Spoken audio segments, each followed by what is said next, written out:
Today is a very special day in the history of the Battleship New Jersey. It's Memorial Day weekend, so we are here really to commemorate both of those events. This coming Monday, of course, is Memorial Day, where we honor our sacred war dead, those men and women who in our military gave their lives for our freedoms. And I know sometimes, perhaps maybe too often, we forget about that, but this is a time for us as Americans, particularly during this coronavirus pandemic, to reflect on their sacrifice as we honor their memory. Today also is a very special day, as I mentioned, for the Battleship New Jersey. 77 years ago, on May 23rd, 1943, Battleship New Jersey became the United States ship New Jersey in a ceremony several miles down the river at what was once the Philadelphia Navy Yard.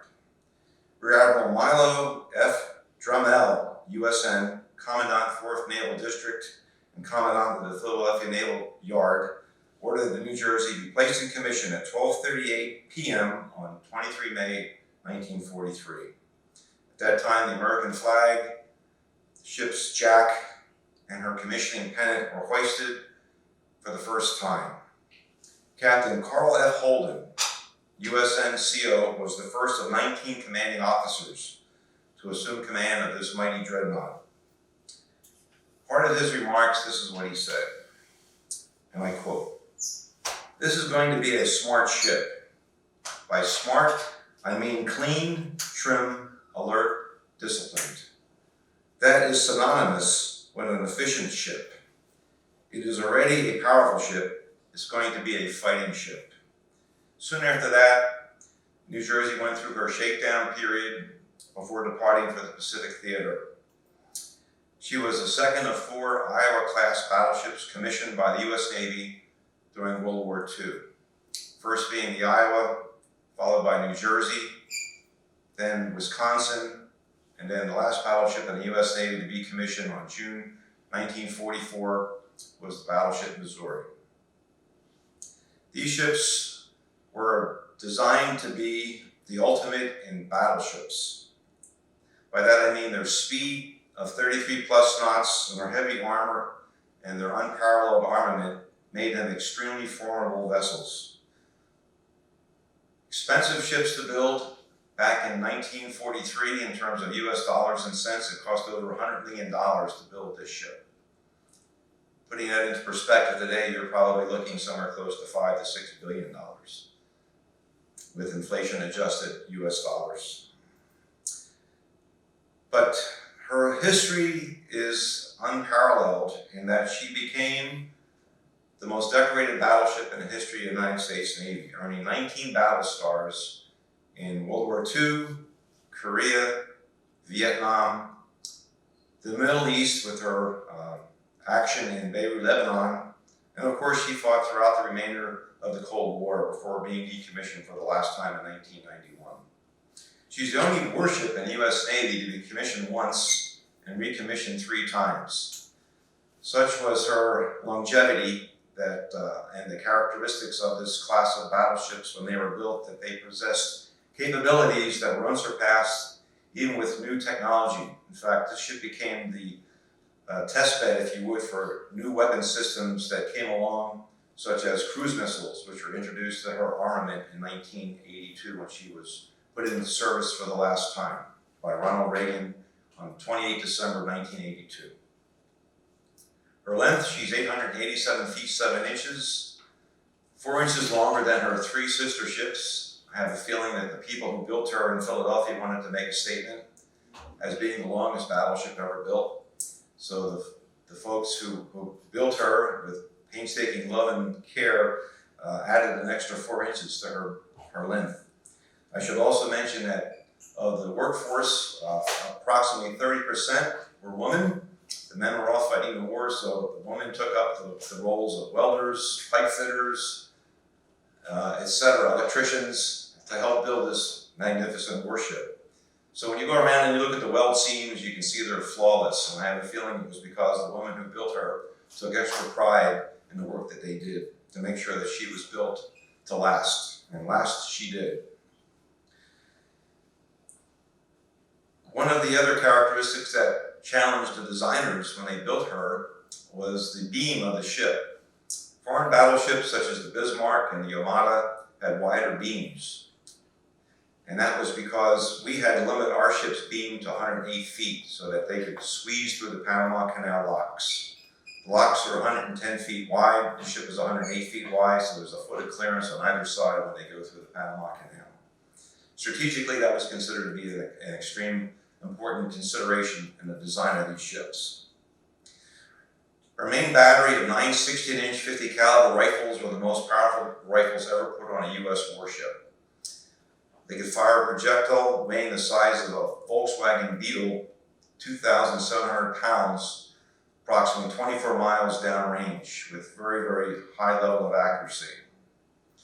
And they can do that in all sorts of sea conditions. There are 13 mechanical and 3 electrical data points that are put on the fire control computer before a round is fired. So the ballistics calculations that were done ensure that she would be a very, very accurate platform, which is another reason why she was kept around much, much longer than other navies who discarded their battleships way before we ever did ours. And that's why they were retained in mothballs for so many years after every other navy decided that battleships no longer belonged.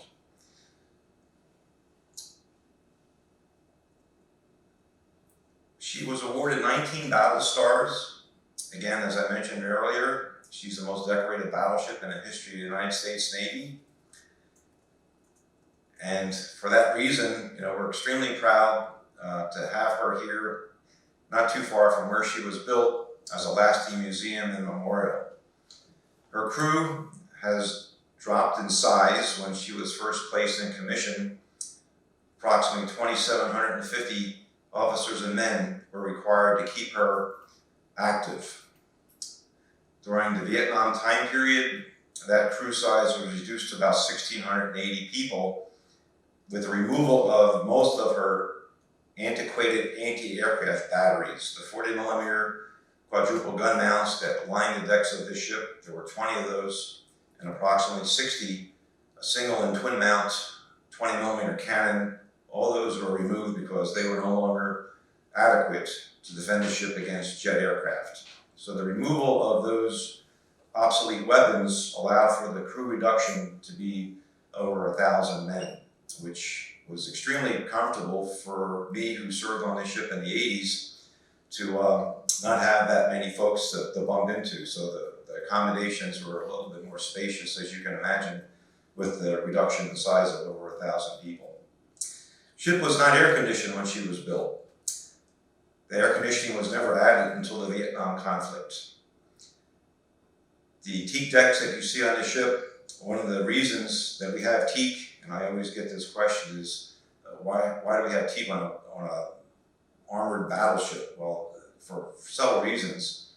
The teak actually insulated the living spaces below decks and made it about 10 degrees cooler than they might normally be, which was extremely important in the Pacific Theater. Also, it helps with traction, and I think the admirals and captains on this ship like to keep their crew busy cleaning the decks. And of course, teak wood does require a great deal of maintenance to keep it looking good. In fact, we're in a process now of replenishing the teak deck on this ship. And if you look on the port side after quarterdeck, a large portion of the old wood has been replaced with brand new Burma teak, and it looks absolutely gorgeous. So if you're out there and you're inclined to be of charitable giving, we are looking for donations to continue that extremely important work to preserve this magnificent warship. Finally, I would say that the current crew, volunteers and full-time staff, have done an extremely important job in preserving the legacy of this tremendous warship. She's been a museum and memorial now in Camden, New Jersey since October of 2001, so we're coming up on our 19-year anniversary in a few months.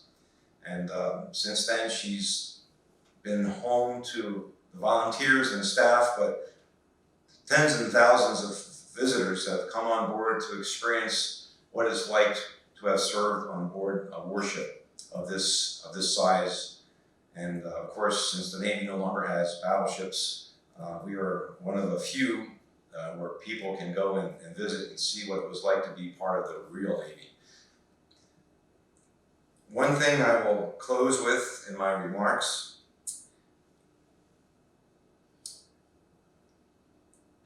the volunteers have dedicated themselves to keeping this ship smart, clean, alert, and trim.